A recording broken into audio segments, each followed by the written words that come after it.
Boom, shaka, laka, boom. You've tuned in to the free-range human show of choice, your daily dose of reality radio. This is the Clay Edwards Show. I'm, of course, Clay Edwards. I am live here on 103.9 FM, streaming worldwide at WYAB.com, as well as the TuneIn app and Alexa. We're here doing it this morning. We got a big show today. We got Shaun just getting settled in.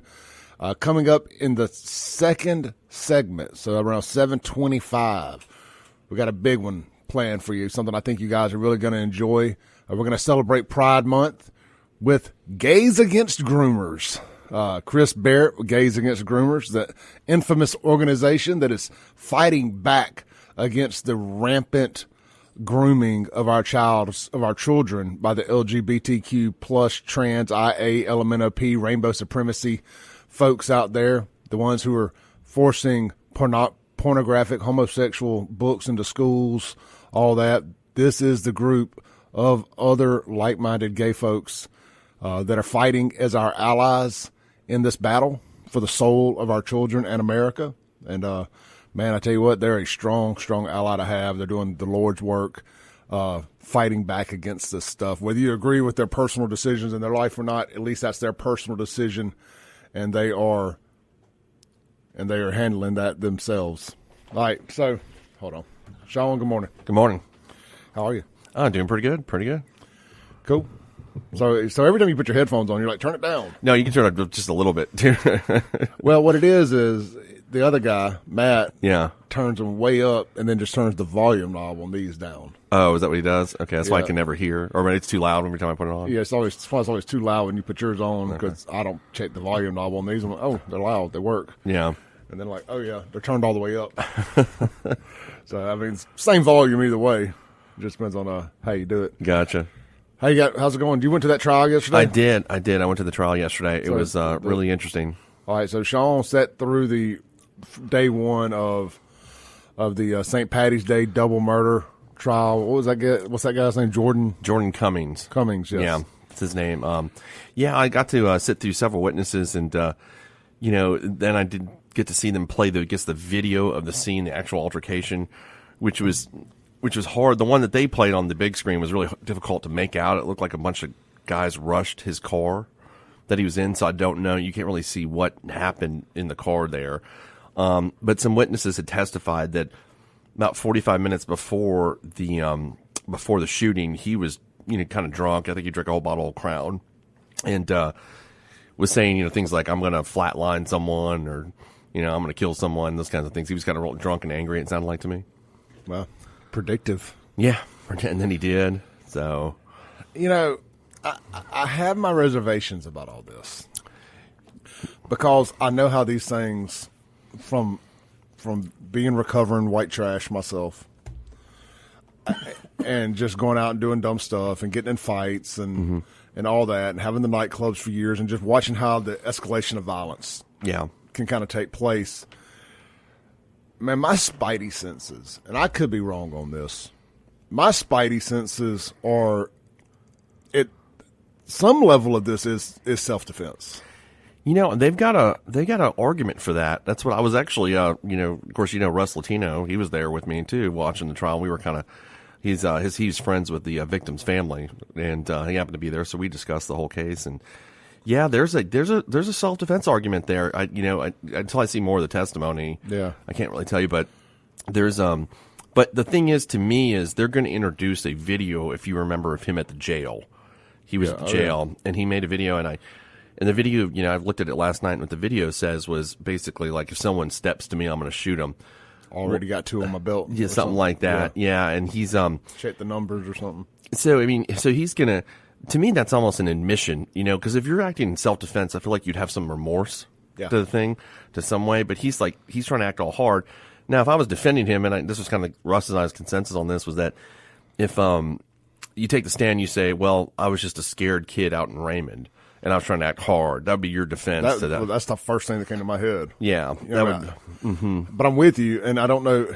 Look, what's the race makeup of the jurors? I think it was 11 blacks and 1 white. He going to jail. That's right. He's going to jail. He killed white kid, killed 2 black folks in Jackson, Hinds County, whatever. He's going to jail. Well, I'll tell you what. Based on what I've heard so far, I convict him, and here's why. The testimony of the fact that he was acting violent before this ever happened. Okay. And then all I would have to see once, I don't think the jury's seen that yet, but is that video, if the state introduces that video of of him in the jail, to me that's enough. I'm like, you have not shown it, any remorse to this. You're acting like, I went and shot this guy, like I'm cool. Like to me that's almost enough for me to convict you and not think it's self-defense. Because I've tried a lot of self-defense cases, and I've been on the prosecution side, and I've lost one before. I remember specifically but in this case, but in those cases, people showed some actual remorse or did things after they shot the person. Like hung around and waited for the police, said, hey, look, this is what happened. So this guy is acting like a criminal to me. And he is a criminal, right? Yeah. I mean, he's got a criminal background. Does he? I can't remember. Yeah, I want to say so. I could be wrong on that. If I am, I apologize. But he actually had his bond revoked on this too. He did. I think it was like for visiting the girlfriend or something like that. Yeah, shacking up with her. I think she got arrested too. I believe so. I believe that's right. Yeah, because they violated the separation order or whatever it is. No contact. Something like that. Yeah. Yeah, I mean, so clearly there's no respect for law. No, yeah, and I'm telling you, man, you remember seeing the video from the jail, right? I was one who broke that story. Did you break the story? Okay, yeah. I can remember. To me, that is so bad. That is so damning to him when they introduced that, and because they were on that black guy's social media. Yes, that's correct. Yeah, and somebody stumbled across it, and of course, because of me, snitch over here. Mm-hmm. I encourage snitching. Of course, Hinds County found out, and they went over there, and that's when he caught that other charge for paraphernalia. Yeah, contraband. Contraband charge. Contraband, and there. But it was my TikTok video and Instagram video that went viral and got him in trouble. So you're the one who turned him in, huh? Yep. Well, once you put it out there, it turned himself in. Like everybody found it really quick. Mm-hmm. I'm sure Tyree and them were very happy with me that day of putting that on social media and not just sending it to them directly. Right. But this dude just killed some people, so you know what? Screw him. He didn't allegedly kill anybody. He did kill folks. The allegedly was it intentional or not? We've heard rumors. I guess we could talk about this now. Mm-hmm. We've heard rumors since all this popped off that the girl could have gotten shot with friendly fire from people on the other side shooting back at him. Yeah. I would love to see the ballistics on that, and did that bullet come out of his gun? Well, that's the argument the defense was kind of intimating to. But the problem is with that is they didn't find a projectile. So for the female victim, I think her name was Jubilee Simpkins. Yeah. And so so they never found a bullet. They didn't find the projectile, and you can't do ballistics without the projectile. So what is the projectile? The actual round. The casing? Yeah. The bullet. The bullet, yeah. Okay. Whatever you gun guys call it, the bullet, right? The bullet, yeah. I always call it a projectile because that's what's written in the report. But yeah, the actual bullet. So you need that to do the ballistics, and they didn't recover that, which is always not, it's always not easy to. Usually, if it's a through and through wound, it's hard to, you don't always find the projectile. Well, you can't tell where the entry and exit point was. That's still not going to tell you the make and model of the gun, or consistent. What they can tell you in a ballistic is is it consistent with a Glock 19? No. That's not what I'm asking. Like the coroner can't tell if the bullet went through the. Let's just say for the forensic pathologist, yes. Yeah, like if it went inner chest and outer back, or inner back and outer chest. They can absolutely tell that, but you can't tell. You're not able to determine what kind of firearm would be consistent with that wound unless you find the projectile. Yeah. So I just in my mind, I'm visioning one crew of people facing this way, one crew of people facing that way. If somebody from behind her shot her, you could tell that by certain characteristics. She could have been turned around. Anything could have happened. That may not be 100% science, but just in my mind, that's how I'm visioning this. Yeah, I mean, you could see if the entry wound entered her back, if that's what you're asking, like that way. Yeah. You could tell that. You could also tell the distance. If there's no stifling, what's called stifling, on the body, then you could tell it was more of a distance wound than it would be a contact or close range wound. But when he would, it's kind of like the house burglary law. Mm-hmm. I know that they have it in Alabama. Like if two people break in a house and the homeowner kills one of them, the surviving guy catches the murder case. Yeah. So it's kind of similar, I guess. If Jordan is is guilty of initiating, not self-defense. Mm-hmm. He's guilty of both murders. Yeah, even if the other was friendly fire, he's guilty of both murders. Yeah, correct. That's correct. Okay, That's I wasn't sure how that worked in Mississippi. Because like you can, I've had several cases where two guys go rob a liquor store or convenience store. You like the convenience store example, so and the store owner shoots one of them, and then his cohort is guilty of capital murder at that point. So. Well, that's turning less and less and less nowadays. They're convicting store owners. Yeah, so like, it's going to be interesting. Because they didn't find a projectile, so you can't tell what kind of weapon it was consistent with. But the video is kind of hard to make out. There may be another video that they're going to play today. I'm not sure exactly about that to tell maybe a little bit more what happened there. But I think there's video from inside a new Ford Bronco. Is there that records like those things got the cameras on them? Yeah. That recorded all this. Okay. See, I didn't know that yet. Yeah, I think I talked to that guy at one point. Gotcha. So we'll see. I think I'll tell you one thing, if they didn't have his statements before the incident and then that jail video, this would be a really tough case for the state, I think. Just based on the video that I saw, it'd be rough. It's kind of like things like your own actions can get you sometimes. So, your own words. Oh, well, yeah. Man, now, look, there's been plenty of times that we've all said dumb stuff. So I don't know. I mean, because we heard that he allegedly was beating up on old girl. Mm-hmm. Yeah, there's several people that testified to that. That he was beating up on old girl. These other people were riding by and decided to play, Captain Save a Girl. Yeah. And that's when it popped off. But they all knew each other. It seemed like they all loosely knew each other. You know how the way we know people from the bar, like you're like, if you hang out at the bars, like when we were younger, it's like, oh, we still talk about that. Like that's so and so we always see at the bar, but they're not really your close friend. You just kind of know them from the bar. I think that's kind of how they all knew each other. It wasn't like they were call each other friends, but they knew each other from the bar. That's why I took it. They're what people were testifying to. Yeah, I got you. And another thing he was doing, if I was his lawyer, I'd have to hit him with a ruler or something. He just kept having his head on his hands, like he was going to sleep, and I'm like, and the jury's watching that. I'm like, you need to act like you're a little more interested in this. Yeah, I don't know. Like I say, my gut is, given the racial dynamics and the video from jail and the saying that he was going to do it, I think the rest is just semantics. How long are they expecting this to last?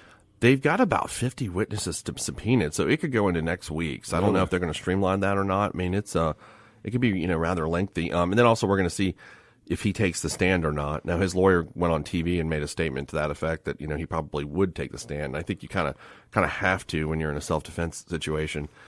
Who is he? Who's the lawyer? It's Bill Kellum. What do you know about him? I don't know him. I don't know him to do a lot of criminal work, so I haven't really seen him over there as much. But I've heard of him before, though.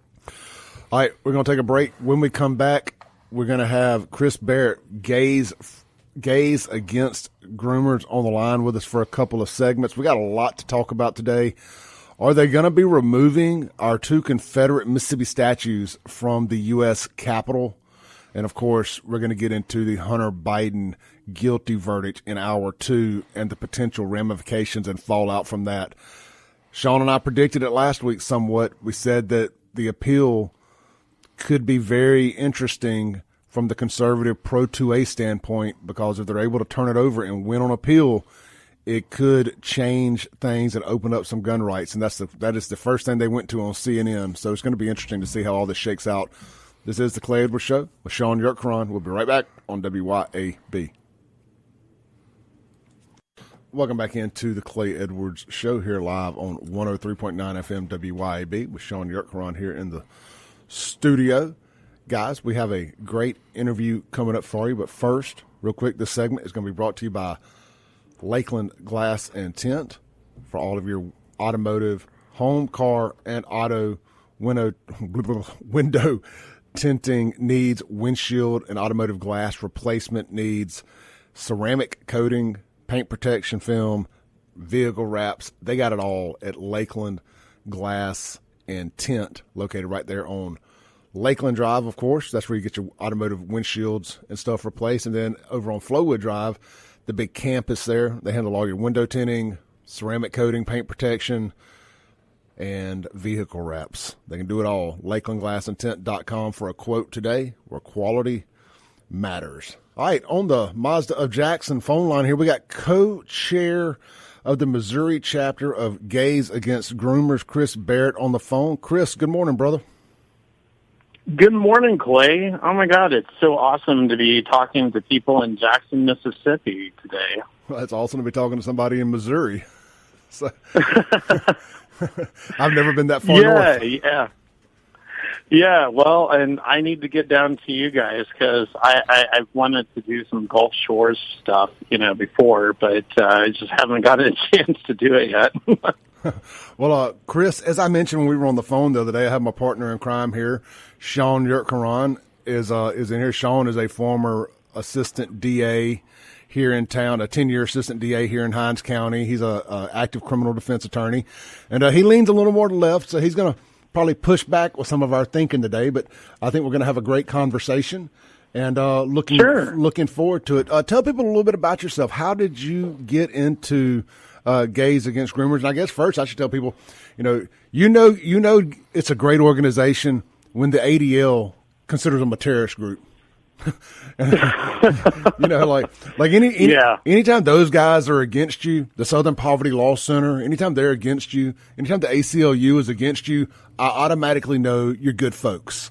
So yeah, they don't tend to like us very much. I'll tell you what. The funny thing is we are an organization predominantly gay and lesbians. There's bisexuals as well, and even a few trans people as well who support us.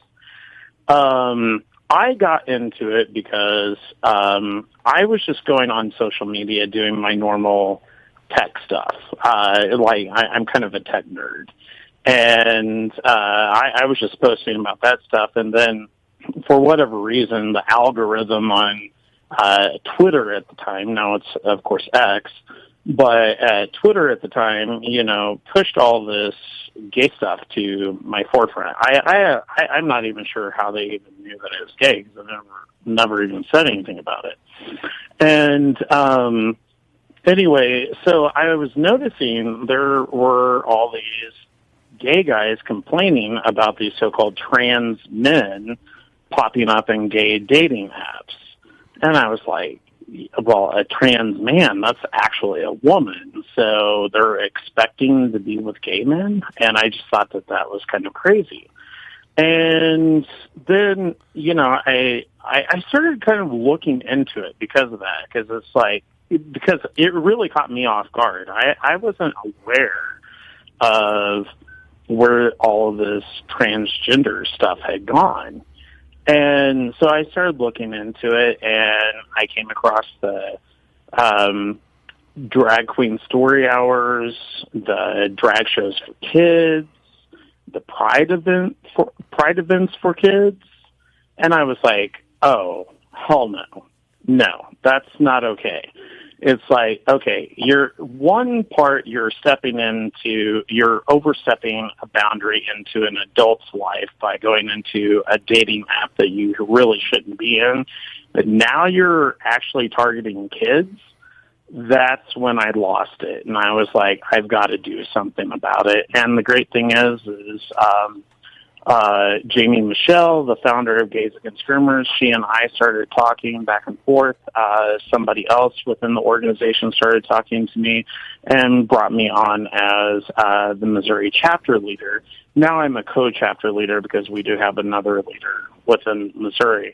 But, I was once it got to the kids, I was like, no, sorry, can't handle this anymore. This is too much. Well, that's been the line in the sand for so many of us, and I talk about this a lot on my show. And as a straight white conservative, I catch a lot of flack for talking against it. But I always try to clarify, say, man, there's a big group of just good, normal gay people out there that are catching a lot of arrows and knives and bullets, figuratively, over this whole thing.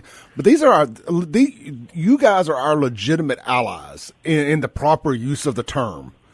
And that's why I wanted to have you on, because I wanted people to hear, down here in the South, man, we can be a little backwards at times and a little slow to coming around to stuff and kind of bad about throwing the baby out with the bathwater, so to say. So I thought it was really, really important to get you on and just to let people know, let my listeners know that, man, there's a whole nother side of this that the media doesn't want you to see. That's why they waged war on the social media platforms against Gays for Groomers, is they don't want people to know that there is an alternative voice in the LGBTQ sphere out there other than hard left, hard line, trans over everything, got to indoctrinate the kids. Right. And, that actually brings up a good point because you were talking about like the hard left and stuff like that. I mean, a lot of people within Gays Against Groomers are actually left-leaning people.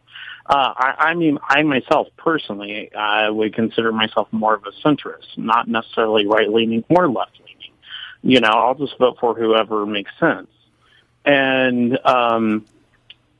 anyway, it's kind of interesting when you listen to the media talk about these topics. One thing that I always notice, like I'll listen to several different podcasts, and I do listen to some left-leaning podcasts, just kind of see, what's going on their side. I'll listen to right-leaning podcasts and see what's going on their side. But the funny thing is, on the left-leaning podcasts that I listen to, they'll talk about all this transgender craziness and all that type of stuff, but and they'll always reference, the straight white male, just like you were talking about, who's against it, or the straight white female, or but the other thing is the straight black female or the straight black male who's against it. It really doesn't matter. They'll mention all of that type of stuff, but they'll never mention us. And the reason I think that they won't mention us is because we are kind of like a fly in their ointment. It's like, shoot, we've got a group of gay people who don't agree with us, and they don't know what to do with us. They don't know what to make of us. I mean, I've been called a homophobe, a bigot, a transphobe, all that type of stuff. And but the homophobe thing always makes me laugh because my husband would find that very hilarious. Yeah, it's a strange thing. And here's my thing: is this isn't? I don't want to get into the complete breakdown of all this of all the trans stuff because it'll just make my head explode. But at the end of the day, I don't think this is a gay situation.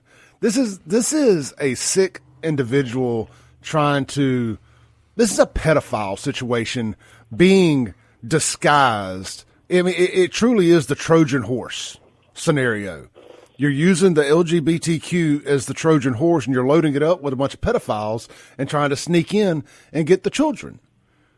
That's how I see this. And I think that they've hijacked a cause that a lot of people put a lot of work in. I'm 46 years old, so I remember growing up here in the South in the 80s and 90s when it wasn't nearly as trendy to be openly gay, and I Lord, no. legitimately felt sorry for my gay friends and stuff and all the work that was put in and hard work and all the things that had to happen for them to be as comfortable being out now as they are. To see their cause get hijacked by a bunch of nut jobs it's really disheartening. Yeah, it really is for a lot of us, especially those of us in Gays Against Groomers. I mean, we definitely feel that way because it's like we worked toward a goal, we achieved that goal, as far as like marriage and especially, I would say, protections in the workplace, because up until recently it was perfectly legal to fire someone for being gay. If an employer found it out and they didn't like it, they could fire you for it, and it was perfectly legal. But that isn't the case anymore. That is wild. That is wild. That is wild to me, considering how far we've come. Even here in Mississippi, I'd never even heard of that happening before. I'm sure it has. Don't get me wrong, but just when you hear somebody say it out loud, it's like, wow, man, we really have come a long way.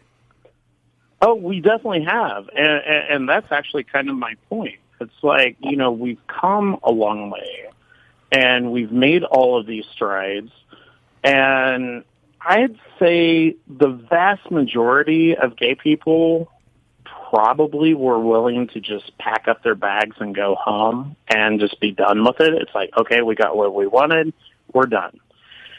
But, still we see things like Pride Month continuing on and that sort of thing. And it's kind of like, if I am a definite defender of the First Amendment. So, if people want to get together and do their Pride celebrations, that's their business.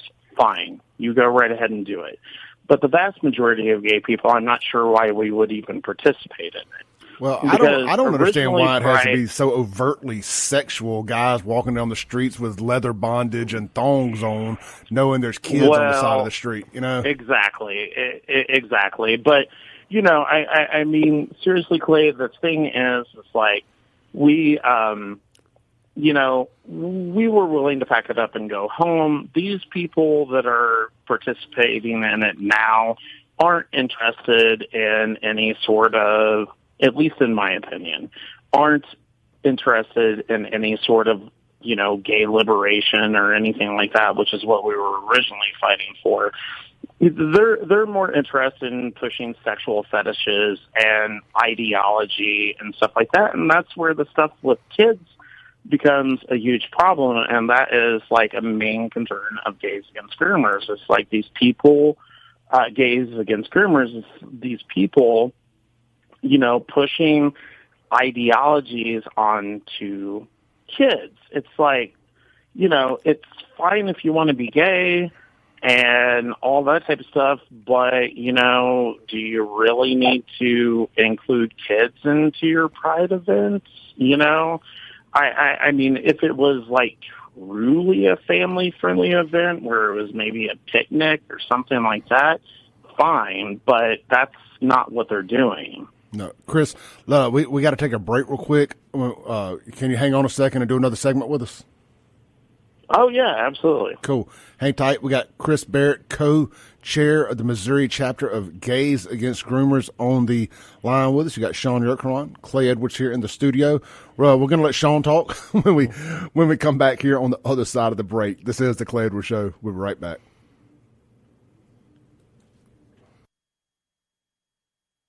Welcome back into the Clay Edwards Show here live on WYAB. Guys, get over to Johnny's Pizza House today, right there in Gluckstadt, Mississippi, across the street from Germantown High School, or right kind of catty corner from Germantown High School, a little strip mall there right in front of the Mack Hike dealerships. They got pizza lunches, a single topping 8-inch pizza starting as low as $6.99, or grab one of their quarter muffalettas. Man, I love a good muffaletta. Starting at only $5.99.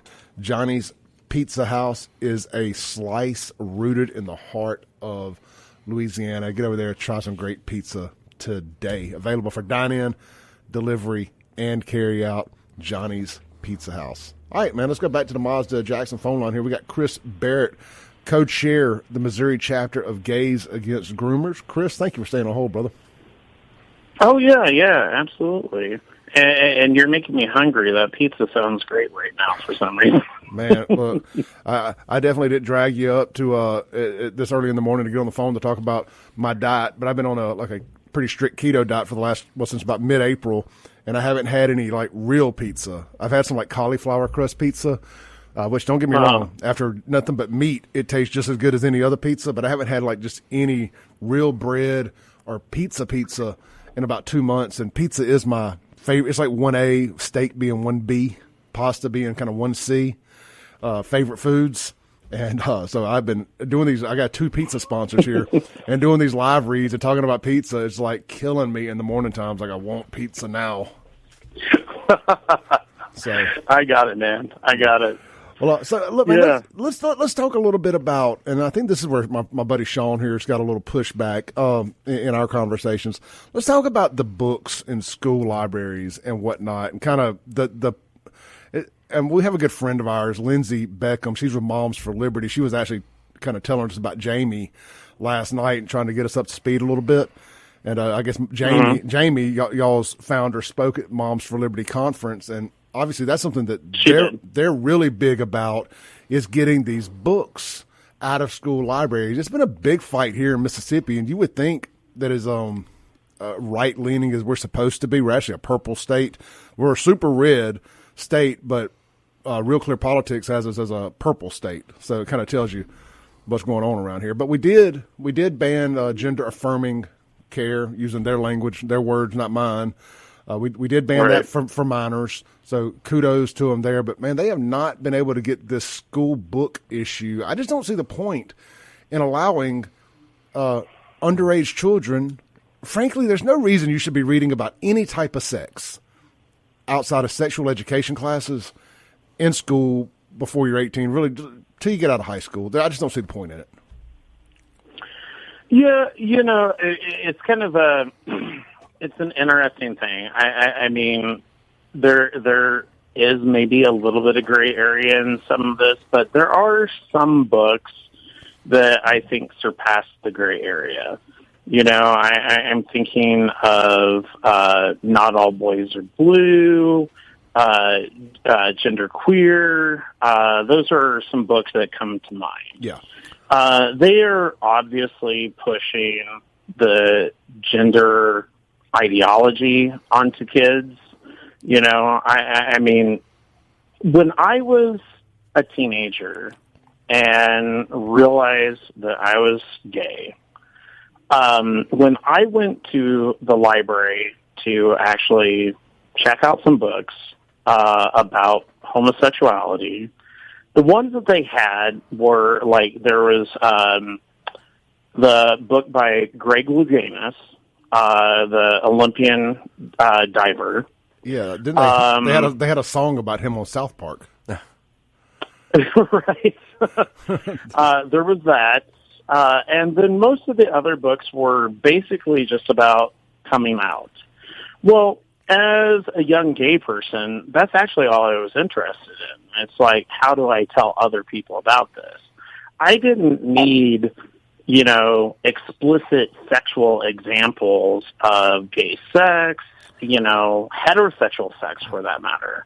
I didn't need any of that stuff. As humans, we kind of figure out how to do that on our own. We don't really need a lot of lead.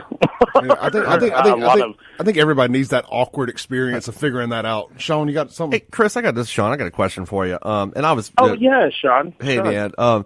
And Clay brought up Lindsay back with Moms for Liberty, and her and I had this discussion about the books issue, where I think I probably agree with you all on the porn or any sex in books in schools. The one disagreement I had with her, though, was I think if there's a book, and I'm going to see how you feel about this, if there's a book that says, I have a mom and a dad, right? Shows a family. The kids see those books. It's not sexual. You know what I mean? Those books that kids see. But I think if there's another book that says, here's me and my two dads, or here's me and my two moms, right? That's non-sexual. I think that's appropriate as well, because American life is complicated now. It's perfectly fine to have two dads or two moms or one mom or one dad. And she was disagreeing with me on that, saying that that's still, showing, that a different lifestyle, which normalizing a different lifestyle. Yeah, normalizing a different lifestyle, which that's my disagreement with it. I think that's fine. What are your feelings on that? I think. That's a really good question, Shaun.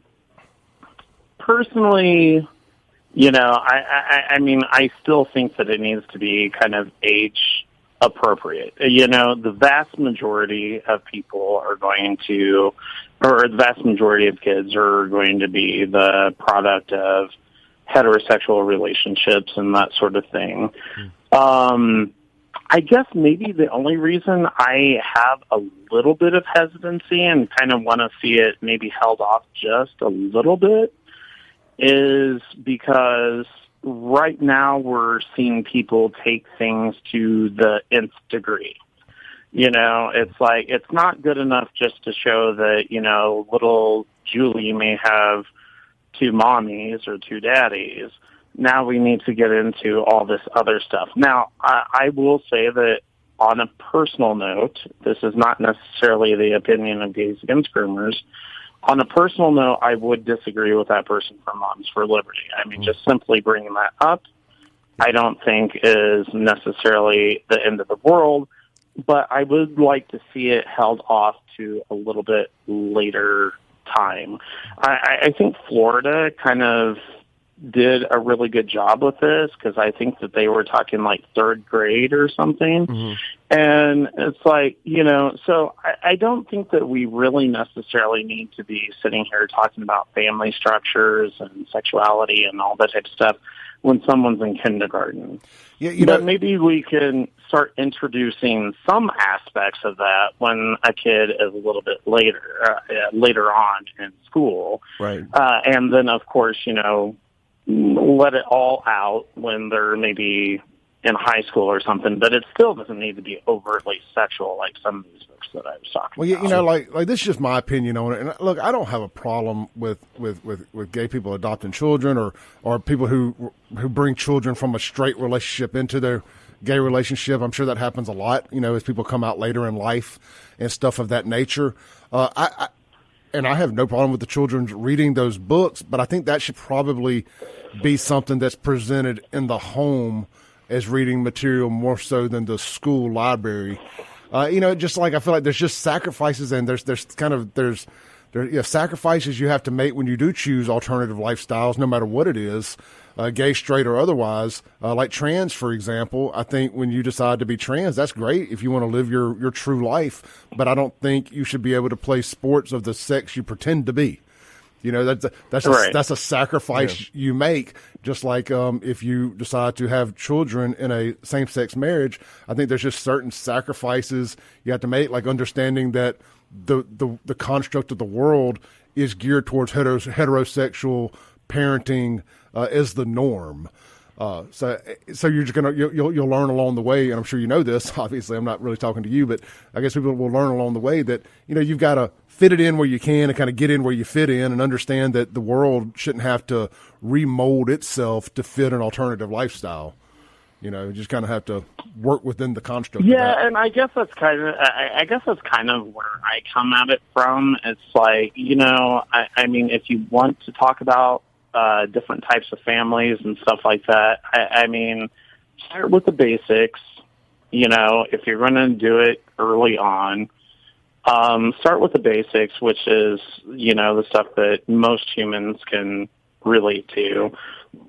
And then if you want to talk about the other stuff, I mean, just do it at, I don't know, whatever we will decide as a society is age appropriate. And that may vary state by state, But right now, as it is, I mean, we're getting people talking about all of this type of stuff as early as kindergarten.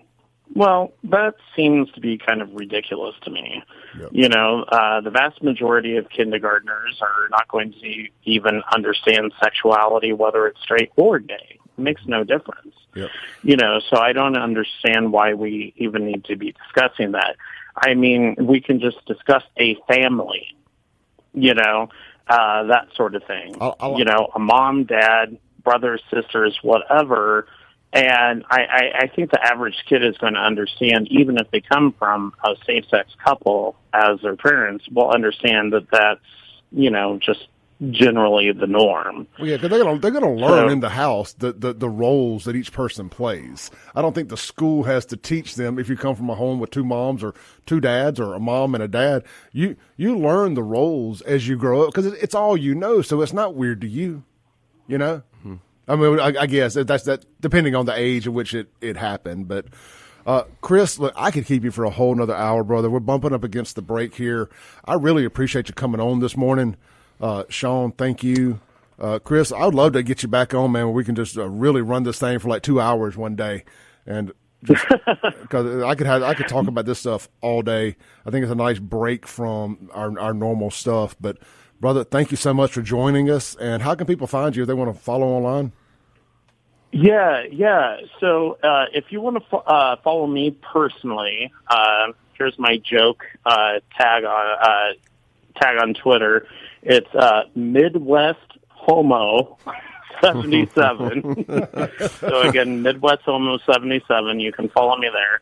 But what I would really encourage, because we don't have a chapter in Mississippi, at least a chapter leader, what I would definitely encourage anyone listening who might be interested, who is gay, lesbian, bisexual, Go to gaysagainstgroomers.com/join, and maybe we can get you on as a chapter leader or something if you're interested in doing that in Mississippi. So that would be great. Chris, thank you so much, brother. I will regurgitate that information before we get off here because I think it'd be great to have a chapter president here in Mississippi. Appreciate you, man.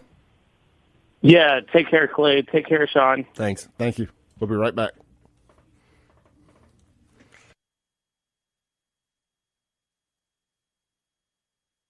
Boom goes the dynamite. It's hour 2 of the most incendiary show on the radio. This is the Clay Edwards Show. I'm, of course, Clay Edwards. Shaun YURTKURAN here in the studio.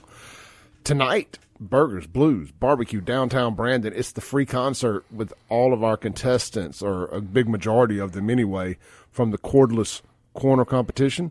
You're going to have the winners, the Stephen brothers, with their full band. Cookie Woo, the brother and sister from over Meridian that were clearly brought up by two parents that loved good 80s hard rock. They're so awesome. I love them. Love the Stevens brothers, too, as well as several other acts that are going to be performing that were all great in their own rights. Looking forward to tonight. Going to be a great, great event. Free to get in, 7 p.m. to 10 p.m.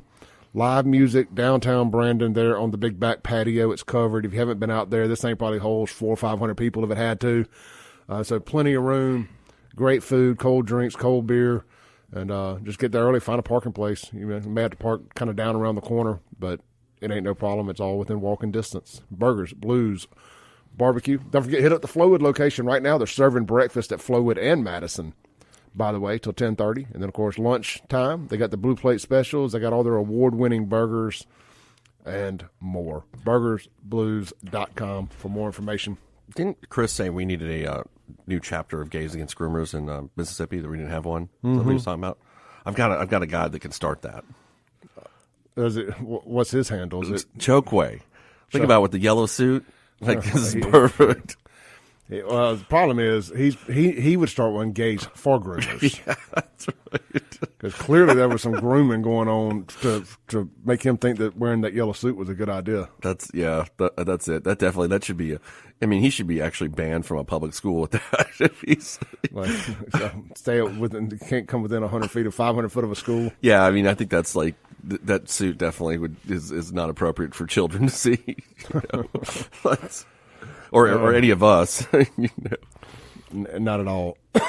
Guns and Gear text line 769-241-1944. Mazda of Jackson phone line 601-879-0002. We appreciate Chris with Gays Against Groomers. That was a fun conversation. It was. I could have kept him the whole another hour. I think he was game to stay, but we had some other stuff we just got to get into today. Shaun, let's do just that. Let's jump in head first into a controversial topic that does not change any of our day-to-day lives, none, but we're going to spend the next 6 months to a year fighting about it tooth and nail online. Let's talk about the two. Is it like every issue? Much? Let's talk about the two Confederate statues up there in Washington, D.C. that we're about to, again, fight tooth and nail about for the next year and a half, probably.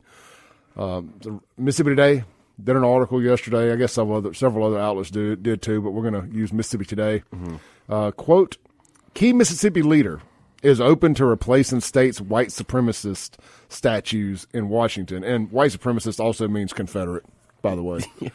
The Confederate statues. I'm just going to kind of read the opening paragraph or two here. House Rules Chairman Fred Shanks will likely consider legislation next year that would replace two statues of Confederate leaders at the U.S. Capitol in Washington, a move that would follow the lead of several other southern states. Shanks, a Republican from Brandon, FYI, I say this all the time, but I like to be transparent. Fred is my friend and my personal rep, and I have expressed my personal opinions to Fred about this.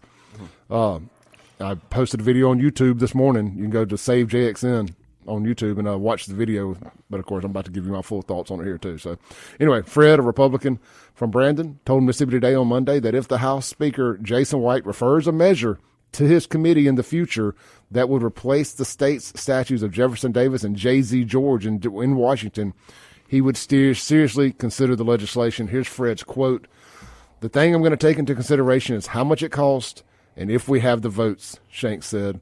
"So I've got a lot of work cut out for me. I got asked about it this year, but we had so much else going on that it was impossible to get to it but it's going to be a major decision. Like I said, man, look, that squatted truck thing took front and center. Can we replace the statues with a squatted truck at the Capitol? We just send a squatted truck out there. This represents Mississippi. This is Mississippi right here. This squatted truck, or like a Clay Edwards Show flag or something. Put it there in the squatted truck. Well, why this is getting brought back up again isn't just for no reason. Yeah, Arkansas replaced theirs with a lady by the name of Daisy Bates, who I'm guessing was a civil rights individual. Here it goes. Shanks commented, come after Arkansas last month unveiled a new statue of civil rights leader Daisy Bates. Bates' statue stands right next to the Mississippi statue of Davis, president of the Confederacy. So Arkansas also replaced their other statue. It didn't say who it was, but anyway, they replaced it with Johnny Cash. Okay. And so Fred's recommendation was replace one of them potentially with Elvis. Yeah. And then I say replace the other with Brett Favre. Why don't we just put a statue of Shad White up there? Just replace the other with Brett Favre because they keep asking, what about Brett Favre? Well, we're going to give Brett a statue. Give Brett a statue. We're going to give Brett a statue. We should just replace it with all Mississippi legendary football players because that's what we're most proud of, really, when you think about it. I mean, Brett really Favre, Jerry Rice, Walter Payton. Just have statues of all of them up there. Like I'm a Mississippi State guy. I wouldn't have a problem if you put one of Archie Manning up. Archie Manning, there you go. I forgot about that. None of that would bother me. Look, at the end of the day, my personal stance on this is just kind of like it was with the flag. It does not affect my day-to-day life any, but I will say this, the flag thing went over like a turd in a punch bowl the way it was done. Mm-hmm. This is going to – what this does is it creates this very polarizing topic, and I texted you this last night, Shaun. Mm-hmm. It's like what Rush Limbaugh said about gay marriage. Now, a lot of people don't have a problem with gay marriage, but what has it done? It created a slippery slope for progressives. Well, now we got that. What else we're going to do now? We're going to do drag queen story time for your kids. Now we're going to do drag time, drag stories, this, that, and the other. All the stuff we just had that conversation with Gays Against Groomers about. That's the slippery slope that it can create. I will ask you this question. How many Mississippians, I'm going to include myself in this, even knew that we had two Confederate statues in the Capitol? I didn't know that until yesterday. I'll be honest, until I read the article last night and made my video, I thought we were talking about our state capitol. Yeah, okay. See, I didn't know when you guys were all sending me this stuff. And then Jay-Z George, does anybody know who that guy is? I've never heard of this dude. Oh, I'm sure plenty of people do. But it was like when me and you were texting last night, I was like, if we're going to take those down, we don't need any statues. These dang places shouldn't be museums. I don't want to replace it with a civil rights icon. I don't want to replace it with Elvis. I don't want to replace it with anybody. If we're going to take them away, let's just do away with statues. Put them in a museum somewhere. Otherwise, leave this crap alone. Couldn't they have just removed the statue and not told anybody? Nobody would even known.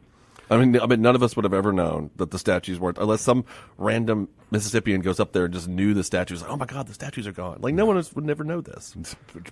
Trust me. People will know. Yeah. People will know. Never underestimate the ability of people to know. We could send Michael Cassidy up there to tackle the statues. Like, he could do that. Like, that's an idea. Michael would definitely tackle the statues. Behead the statue of Jefferson Davis. Michael, go ahead, do it. I mean, look, man. Like I said in my video, it's so easy to demonize all these people, and we got everybody worked up into a fervor over racism and white supremacy and just all these things. And man, look, at the end of the day, these were men of their times. And I'm not justifying anything they did. I'm against slavery. I'm against racism. I'm against white supremacy.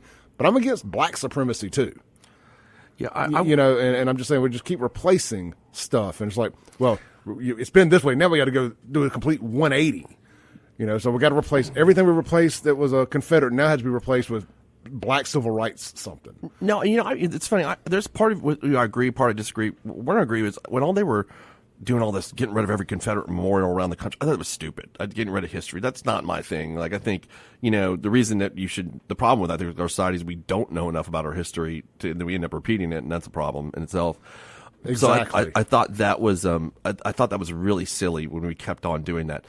That being said, this is, I wouldn't say different, but I could see the point of, hey, we don't need Confederate statues in the U.S. Capitol, the country they fought against. Like, that would be my issue. or for removing them. Well, several texts here. Brad says, tell Fred it costs $0 to leave it the way it is. Reagankin on the Guns of Your text line says 1 penny is 1 penny too much to spend on removing the statues. I can't think of a bigger waste of money than moving statues. And and by the way, the state is responsible for any of that. And not the federal government. The state has to put the money aside to do this. And I just gave you the cheap way to do it. Michael Cassidy goes up there, knocks the statues over, we're done. Doesn't cost us a plane ticket. Yeah, that ain't going to go over well. I'm just going to tell you. And Michael Cassidy's not going to go knock over Confederate statues. Yeah. So, look, I just think it's a political nuclear football for Fred.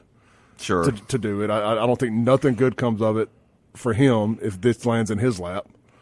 I think there's plenty of white liberals parading around there as Republicans that can do it. I think that somebody in the Jackson delegation David should Blunt, try doing it. There you go. He's always good for a kamikaze mission like that, right? Yeah, I don't virtue signaling that he wants to do. I think kamikaze mission is exactly what this is. If Fred gets stuck with it.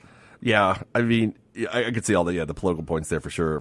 But again, I'll just go back to I was not for like removing all this stuff around the country. I thought it was silly. But I mean, I can see the argument for Confederates not being in the U.S. Capitol. That would be my point from a historical perspective on that point, which I think is different than it being, different places around the state. So it doesn't bother me. And I'm not one of these die-in-the-wool Confederate people. I do love Civil War history. I like to go to the relic shows and all that stuff. And I can appreciate the history of it all. I think that the plight of the Civil War is way bigger than just slavery. There was a lot more going on, but neither here nor there. It ain't my hill to die on. Yeah, I don't think we should be removing stuff because people are offended. I'm offended by a lot of things. If we're going to start just removing everything that people are offended by, look, we did the flag, and then it's like, well, what's next? We got that. What's next? Oh, let's get all these statues. So it's legal to run around here and destroy Confederate statues, but if you get on your little friggin' moped and do a burnout or put a skid mark on a rainbow flag they've painted in the middle of a road, that's a felony. Now, I'm sorry. I mean, it was like we got to draw the line. Yeah, we got to draw the line. So left-wing nut jobs can destroy Confederate statues, but if a kid does a donut on a electric scooter on a rainbow painted road, it's a felony. I'm going to stand with the Confederate statues as long as we're going to do that. Yeah, I mean, like, man, this is I'm going to be honest with you, this is a ridiculous issue for one thing, right? I mean, it's because nobody really cares. It just people now make an issue of it. People want to either you're on the left, you want a virtue signal, and then you're on the right, you want to we're going to keep our history, whatever it is. I mean, it's an issue that doesn't really impact anybody, though. Just like you kind of started the segment with, I think. And look, I mean, and it's just a couple old racist Democrats up there anyway. The statues. Yeah, that did wage war against the United States that are placed in the U.S. Capitol. Well, ironically, Democrats are still waging war against the United States. I mean, it's just I don't know, but excellent. That's my opinion. That's the only reason I would argue in favor of removing it because of the location of it. But other than that, I don't care. Here's my thing. We're talking about the state rep from Brandon. And I know that this is not something that he exactly pursued. This is kind of something that's landed in his lap. Yeah. It wasn't like he didn't just wake up and decide, you know what, I think I'm going to tackle getting these statues out of there. That's not how this happened. Yeah. But it's going to end up being kind of a bad look when in the middle of his district, in the middle of Highway 80, you have a Confederate statue that ain't going nowhere. Yeah. But you're worried, but we're going to end up fighting about the ones in Washington, D.C. getting removed. Sure.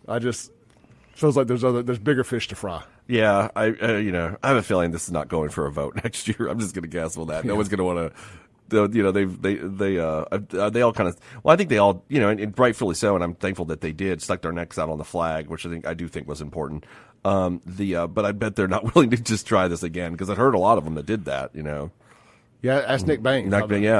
I mean, there you go. How that worked out. So I'm thankful for him for his vote for that. But yeah, I don't know that they're really ready to jump on the statues at this point. I bet. I'm guessing that way. I just feel like there's a lot of conservatives who really don't give a damn, like myself, about the statues, but are tired of kneeling. I see what your point is. Tired of bending the knee to a bunch of people who hate this country.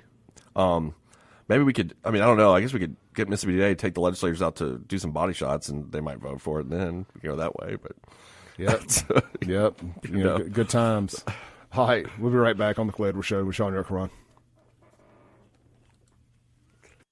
Welcome back into the Clay Edwards Show here on WYAB.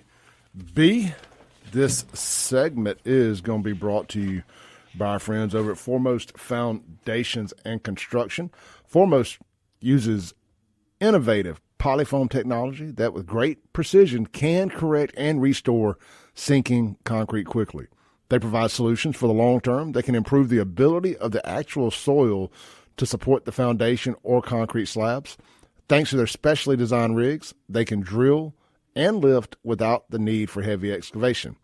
The team has decades worth of experience. They've tried all the old tricks. They know what works, and they have weeded out the ways which do not. Experts in foundation repair, polyfoam, drainage, seawalls, and retaining walls. ForemostFoundations.com. ForemostFoundations.com. All right. Shaun YURTKURAN. Yep. Good morning. Good morning. All right. What next? Well, we got Kingfish has reported yesterday about he just says no comment, and it's a picture of the PACER system, which is a federal court filing system.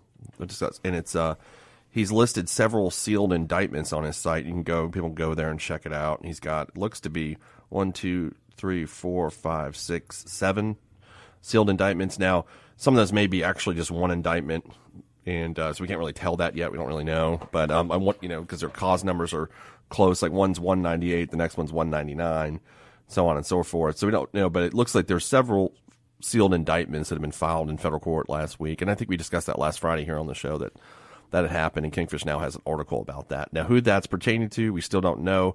The scuttlebutt around town, of course, is that it's Chokwe and Jody Owens most likely. So Yeah. that's what we're all thinking right now. So, and potentially a couple council people. Couple council people too. That's kind of the thing. So everybody, you and I have talked about this for a while, and I think everybody around the metro, it's the worst kept secret in the metro area, right? I mean, it's no secret once the FBI raids your office. That's kind of an issue. So when this is going down, I think, I will say this. I've talked to so many people about this, and I know I've talked to you about it, and several people in the legal community. You kind of want them to do something quickly because it's kind of shutting down government. You know what I mean? Because, think about this, Clay. Like, if you're on the city council, can you talk to each other right now? Because, the mayor's possibly got a federal indictment coming. And so maybe some of the council people, too. What do you do? If you're Kenneth Stokes or Ashby Foote or Hartley, you know what I mean? How do you run business right now under that kind of a cloud? If I'm one of the ones whose name ain't involved in this, I'm not communicating with you.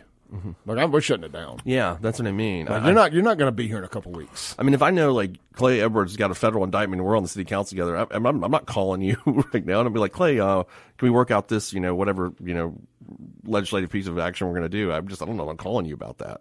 No. And you're certainly worried about anything the mayor says or any conversations you may be having with him. He has been so quiet. Yeah. I know he's been doing his little press briefings and pretend that he don't know nothing about these indictments, and he said it was FBI raids. Yeah, Jimmy Hoffa, is that what he said? Remember? Yeah, kind of made a Jimmy Hoffa joke. Yeah, that I thought it was so funny yesterday. So I talked about it on the show. The Mississippi Democrat Party is boycotting the fair. Yeah. Oh no! But like in their thing, they were crying and foul about corruption and leaderships and crooked politicians and this, that, and the other. Mm-hmm. And they're literally about to have 4 of their members who are current sitting politicians, most likely with felony indictments. Yeah, there's a hypocrisy. Quite a bit, right? There's going to be several possible. I do want to. I thought about this too because of my days of when the Robert Smith stuff happened and, he got indicted and I was involved in that, obviously. I wonder if Chokwe is going to have the support from Jackson like he did, like Robert did. I keep wondering that in my mind. Like, is there going to be chokeway rallies? Like the government's just beating up on him, that kind of thing. What do you think about that? Well, he's got a big portion of people brainwashed, and through the religion of race, and they're all going to just support the guy, and what they're going to say. If anybody's expecting this great awakening from Jacksonians, like, oh man, I didn't know he was crooked, I can't vote for him. That's not how this is going to go.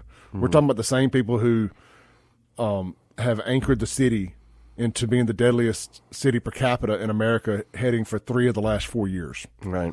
This is not a normal situation. This isn't any other city in the state where people say, "Oh man, they're corrupt. I'm not voting for them again." Or if it was Brandon or Pearl or Flowood or anywhere like that, where the mayor got a federal indictment, but that's probably his last day on the job. Yeah, this is Jackson, Mississippi, where everything is done. Everything has to be looked at through the lens of race. And Chokwe has played that card very well, and I fully anticipate. Yeah, sure. Will there be some normal folks who say, "Screw this, I'm not playing along anymore"? Yeah, it's gotten too bad. Yeah, of course there will be. I'm not throwing the baby out with the bathwater, but I think there's going to be a huge portion of that very small portion of people that actually vote who are going to be like, "No, man, they're trying to get our guy." It's a witch hunt. Everybody, what they're going to say is, everybody does it. Why are they picking on him? Mm-hmm. Witch hunt. They're going to use that rigged stuff. I guess would play the Trump line. Yeah. Like but the difference is it is a witch hunt with Trump. Mm-hmm. I mean, and I know we can sit here and we can play semantics about this, but it is a witch hunt with Trump. 34 felonies for his lawyer writing something in a docket differently, paying off a stripper. Yeah. That is crap. The classified document saying it's only illegal when Trump did it. It's only a problem when Trump did it, even though they found the same pile of classified documents in Joe Biden's stuff. Yeah, I'm just saying he's going to use that kind of a rhetoric. Yeah, I know. I know. I'm not coming at you. I'm just making the point. Right. I mean, it's not really if the facts of this are what we're hearing they are, then I don't think with Chokwe I'm talking about, then I don't think it's a witch hunt. What I want to know what I mean? What was the linchpin? Was it the garbage contract? Is that what spurred this? Yeah, I wonder too, man, because I mean we've talked about this a million times. Like a Joe Biden DOJ went after a black elected official in Jackson, Mississippi, which is one of the largest percentage of African Americans in any city in the country, which is a pretty big gamble for the Biden administration because Biden's doing poor with blacks right now. So like you're going to go take that on. It's a political gamble for him. It really is. So it must have been, what I'm saying is, and I think you've agreed with this in the past, it must have been so bad. Yeah, I do. That they just couldn't have ignored it. And that's what we're all hearing, that it's that bad. So, well, I think that what they've realized is, I think the Democrats have abandoned the black vote. I mean, they kind of look at they see some polling, and they say, well, the blacks are kind of turning on us. That's why they've imported so many new voters into the country. Mm-hmm. And I think they don't need the blacks like they once did. Well, I mean, it's certainly interesting, and I feel like also Benny Thompson had to agree to this. I don't feel like it would happen if it wasn't under something he knew about. I'm guessing that. Yeah, that's just speculation, but I feel like he would have had to known. I saw somebody in Kingfisher's comments under the indictment stuff talking about you're all crazy if you think the Biden DOJ is going to do anything past this. I'm like, well, what would they wouldn't be doing this if they weren't going to do anything. No, they don't raid. They wouldn't raid the DA's office and they just said these indictments are just going to kind of die and go away. I don't see it. Man, I'll tell you one thing, and this is several federal court practitioners kind of told me this over the last few weeks. The FBI doing that, basically that got approved by D.C., right? Mm-hmm. That kind of a raid on all these elected officials, and that they must have the evidence so tight that they know they're not going to mess up. That's kind of what's been impressed upon me by people that do a lot of federal court work, that this must have been so tight that's the only way that would have happened. Well, you've told me since we started doing this and following the Goon Squad stuff in Rankin County and all that, when those indictments dropped, and you said this, and it really, really stuck. The feds don't come after you unless it's already won. Yeah, pretty basically. much. Like they don't lose if they're indicting, they've got it. Yeah, they don't lose. They don't. Not generally. Whether you agree with that, whether you agree with their hunts or not. We talked about it with the Trump stuff. Like the feds don't lose. Yeah, it's once they got you, they usually got you. That's what I mean. It's I forget, somebody told me one time what their conviction rate is. It's just insane, and most people don't even go to trial because the evidence is so strong against them. Well, they have such resources, Yep. unlimited, that they can do everything they need to do to find out in the front end if you did it or not. I mean, you also think about this too. Like, it's not nothing against regular police officers, but be an FBI agent, you got to. I remember one time the qualifications, you have to have a college degree, and then I think you either, most of them are lawyers or accountants or whatever. I mean, you got a pretty smart group of people doing this kind of work with unlimited resources, so the cases are going to be good. Yeah. So how many indictments were there? Sealed indictments? It looks like 7 from Kingfish's screen. But that could be maybe one indictment is 2 of those things are one indictment. I'm not really sure exactly how they're doing their what's called the numbers are called cause numbers. I don't know how they do that in federal court. So it may not be 7. It could be like maybe 4 people, but you just don't know. 1, 2, 3, 4, 5, 6. So I just got a list of 6 names which continuously keeps floating around. So the numbers add up. Okay. What we're talking about. Yeah, the numbers add up, and there's some private citizens. There's a private citizen on this list, so I don't want to mention their name. Mm-hmm. And there's another name added in there. So it's the names that we keep hearing: Chokwe, Owens, Banks, Angelique Lee. Mm-hmm. Then there's 2 other names. I don't want to, with this platform, I don't want to put their names out there and it be wrong. But it is the same names. One of them we'll just say owns a bar around town. I know which one you're talking about. Yeah, sure. And then there's another. It's either, I can't remember if he's a city councilman or a Hinds County Board of Supervisors guy. But anyway, I got kind of the lines all get blurred a little bit. Let's do this. Let's take a break. Try to stay on schedule this hour. Yep. We'll be right back with Shaun YURTKURAN. Give us a call. 601-879-0002 is the Mazda of Jackson phone line.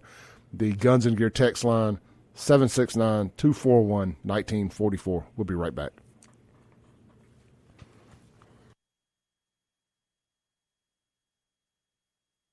Welcome back into the Clay Edwards Show. Here with Shaun YURTKURAN, and this segment brought to you by our friends over at Parlor 1886. Parlor 1886 on Main Street in Flora.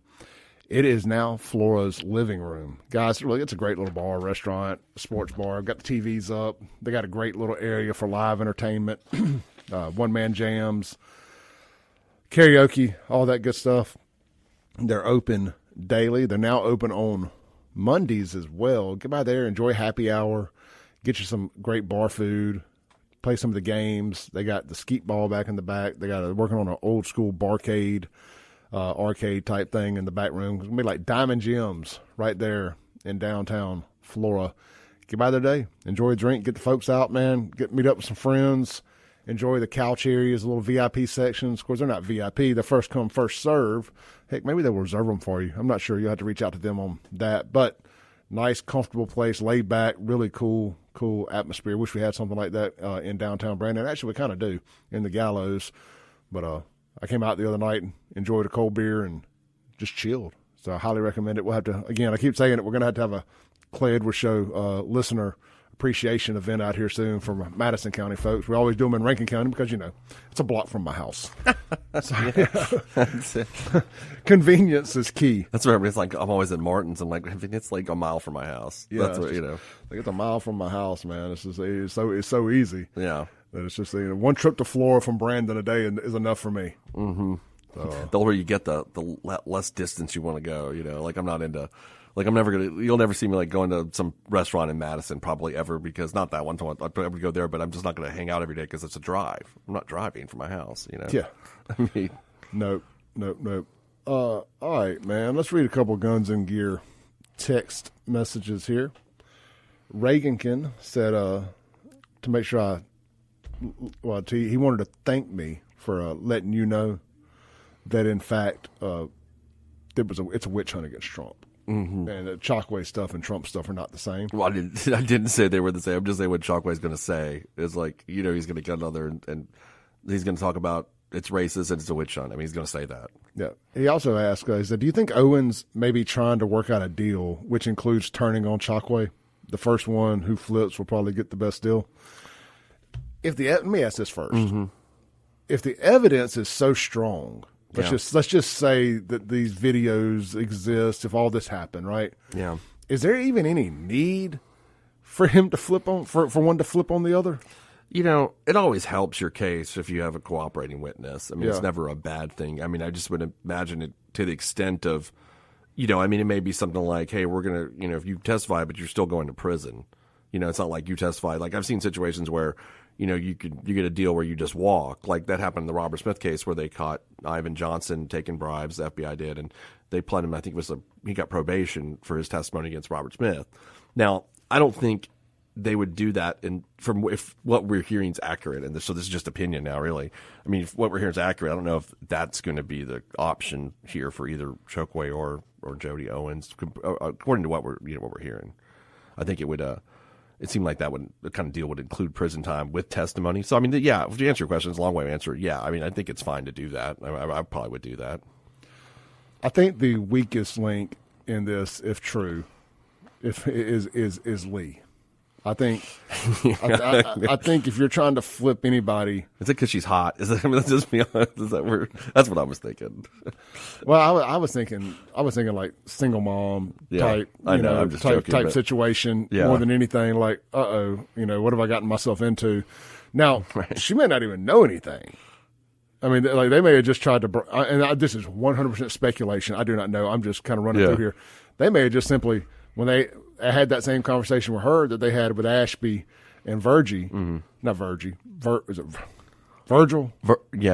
Right. Vernon Hartley. Yeah, there's a lot of V names on these names. Virgie and Vernon and these names. They may have just simply had that same conversation with her, asking how wheels get greased in Jackson, and she said, "Well, a little money never hurts." Yeah, it could be something as simple as that, and that being, them throwing her $1,000, $15. I'm just making up numbers here. Well, she may not have anything to flip on anybody. These city council things may be standalone. I was informed that she does have a lawsuit against her from a printing business or something like that. For campaign signs, and I don't know the circumstance behind that. I mean, but I don't know. Maybe she had some money issues. Who knows? I mean, I couldn't really. Yeah, but I agree with you. Like, do I think that would be my pick? Who's flipping? If I'm going to guess the flipper, yeah, like I'm going to go with Angelique Lee. Yeah, it's and Aaron Banks too. I think he'd flip too. I would go with Lee and Banks. Yeah, well, especially if they weren't, privy to the party and all that stuff that allegedly, all the other stuff. Oh, yeah, the other stuff that we heard about. I mean, yeah. I'm going to go with Jody and Chokwe and be like the holdouts a little bit more, but Lee and Banks are definitely like rolling down the river. So I bet that's what's going on. If we're playing the game of, who's the flipper, I'm going to go with those two. I mean, also the other game I always want to play, like, how much Ambien do you think Chokwe is taking every night right now? Like, is it a lot to go to sleep? Like, he's on 6 Ambien at this point. And Reagan says, "Come on, guys, tell us what you're hearing. Use the word alleged, like it's like you're trying to figure out who shot Jr." We can't tell you. We can't. We were tuned up pretty intensely. Yeah, about we were flying a little too close to the sun, or right above target, so to say. Yeah, we'll make a lot more of that public later on, but for now we're just we're playing guessing games really. Here's a good text. It says the feds like to charge conspiracy because it doesn't take much to prove it. Mm-hmm. I mean, 2 or more people agree to do something illegal. That's the definition of conspiracy. So. Mm-hmm. Let's see. Here's a DC Shad White sliding in the near future. I don't understand it. Speaking of Shad, I saw that his book is out. Mississippi Swindle. Didn't he? I heard somebody told me that he sold the rights to Paramount too. I hadn't heard that. Yeah, I just heard that yesterday. I forgot to tell you that. Yeah, I don't know if that's true, but that's what I heard. So I mean, there we go. He's been. How do you feel about that book? I'm not going to read it. Hell, I've read all the other stuff. I know it doesn't have an ending. No, I'm talking about like him writing the book in the first place. I know it bothers you. It does bother me. Yes, I know you don't like it. Mm-hmm. It doesn't assault my senses. I just think that he's using Brett Favre name to make himself bigger. But I read the comments on Twitter under his picture of the book announcing it, and nobody seemed to be in favor of it. The right was attacking him for attacking Favre. Mm-hmm. The left was attacking him because he's not attacking Favre. They hate Favre too, but because he hasn't arrested Phil. Okay, he's got a lot of haters. I mean, my problem, I've said this before, is that I feel like, look, I think Chad White generally does a pretty good job, so it's not really hating on him from his job performance standard. But the problem that I have with this, and just being a former prosecutor, like, if there's an ongoing investigation still in a case, I don't think that you need to write about that case until it's closed. I think it'd have been fine if you wrote the book once all this is over. I just think right now is a little too early for that. And that's my issue, because if the feds are still not done with whatever they're doing, so there's still things pending in that case. I mean, there's a few indictments still out there that haven't resolved. So, I mean, there's just things that are pending. I think you need to wait to the resolution of all those things before you write a book about it. That's my only issue. Now, I don't have a problem if he wrote it, like 5 years down the road. If he wants to write a book, I think it's fine. I think right now is the wrong time. That's my issue. Here's my deal. If there was other stuff out there, like, I'm just using Brett Favre as the example here. Mm-hmm. If he's so dead set that Brett Favre has wronged the state of Mississippi, then go arrest Brett Favre. Otherwise, shut the hell up. Yeah, right. I mean, I don't think the auditor doesn't have arrest powers, right? I can't remember. Well, I don't know. They keep arresting little Peggy Sue for stealing $200 from the water department in BFE, Mississippi. Maybe that they can arrest you, but they don't have any. I know they don't have any prosecutorial authority. Yeah. Like they have to. Yeah. So, but they may be able to arrest you. I'm not exactly sure, but yeah. No, I mean, yeah. I feel like, man, I'll tell you about this. I feel like Brett Favre's kind of got the shaft in all this. Like, it just, it's easy target because he's so famous and he's done stupid things in the past that we make fun of. So then, there you go with the whole. What was he sending? Like, yeah, I get it. Yeah, those pics to that girl. Anyway, so I think it's an easy target. No guy's ever done that before. Yeah, right, exactly. I mean, whatever. But no, I totally agree with that. But the fact is, so that volleyball court was approved by the Attorney General's office. You know what I mean? And it was Adam Gattenchild, the editor of the Mississippi Today's mom, who approved it. Nobody's really telling that story as much. But it's all just like, let's go after Favre. So I don't know. I just kind of feel like Favre paid whatever money back of stuff he didn't do. It just. I don't know. I just don't. I'm not a Favre hater, man. No, I'm not either. I think it's a bad look. I think Favre is just a good old boy. Yeah. And I know that that's supposed to have racial condemnations in Mississippi, and it just doesn't. I just mean he's just a good old boy, good old country boy. And Phil's kind of a good old boy. And Phil was probably impressed that he was getting to talk to Brett Favre. Yeah. A superstar, an icon. Right. I mean, arguably, before Tom Brady was considered one of the GOATs. I mean, he's still one of the top 5 greatest quarterbacks of all time. Sure. I don't even think that's arguable. And, probably the greatest quarterback from the state of Mississippi. Most successful, yeah, right. I mean, more successful than Archie. Yeah, Archie never won a Super Bowl. I mean, of course, he was on a horrible I don't team. think he ever played on a winning team, did he? No, I don't think so. I think they went like 8-8 or something like that. Threw more interceptions in college than touchdowns. Yeah. I mean, he's very famous, but but to the point, I think there was some celebrity infatuation there. Yeah, and I think it may have created some gray area. But Favre's thinking, well, I'm going to the governor. None of this is illegal. This has all been approved. I mean, what else are you supposed to do? Yeah, I mean, he's just a former football player. It's not like he's it just. And people will say, well, I mean, they knew something was fishy because they had to get it approved by the Attorney General. Well, that's called doing the right thing, a checks and balance. That's what I thought about I feel like that covers them when the Attorney General approved it. And, Clay, there's also other people that have got mixed up in this scandal that is unfair. Paul Lacoste is a good example of someone who, to me, doesn't seem like he did anything wrong. Yep. You know what I mean? Like, they haven't put, of course, they throw him into the whole mix like he's done something wrong. It doesn't seem like he did anything wrong. Yep. Texture says, can't arrest, but AG prosecutes. Okay. And now AG and Shad are fighting, so what happens? Well, they can bring it to the DA's office. I've had to prosecute some of their cases before, so I remember them doing that in the past. All right, let's take a break. We'll be right back.